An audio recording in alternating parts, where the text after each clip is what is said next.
ফুটবলের ইতিহাসে রূপকথার মতো অনেক গল্প রয়েছে, তবে স্টিফেন কিকি রামোসের গল্প যেন সবার থেকে আলাদা। হাইতির একটি এতিমখানায় শুরু হওয়া জীবনের পথ চলা আজ পৌঁছে গেছে আর্জেন্টিনার জাতীয় দলের স্বপ্নের দুয়ারে।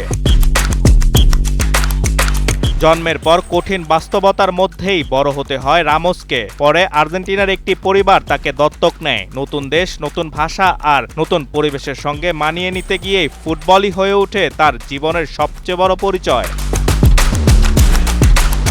বর্তমানে ১৬ বছর বয়সী এই তরুণ খেলছেন আর্জেন্টিনার ঐতিহ্যবাহী ক্লাব ভ্যালেস সার্সফিল্ডের অনূর্ধ্ব-১৭ দলে। চলতি মৌসুমে দুর্দান্ত পারফরমেন্স করে ১২টি গোল করেছেন তিনি। এর মধ্যে এক ম্যাচেই করেছে ৪ গোল, যা ফুটবল অঙ্গনে আলোচনার জন্ম দিয়েছে। দুর্দান্ত এই পারফরম্যান্সের পুরস্কার হিসেবে প্রথমবারের মতো আর্জেন্টিনা অনূর্ধ্ব-১৭ জাতীয় দলে ডাক পেয়েছেন কিকি রামোস। লেফট উইং তার মূল পজিশন। গতি, ড্রিবলিং এবং বাঁ পায়ের অসাধারণ নিয়ন্ত্রণ ইতোমধ্যেই তাকে সম্ভাবনাময় ফুটবলার হিসেবে পরিচিতি এনে দিয়েছে।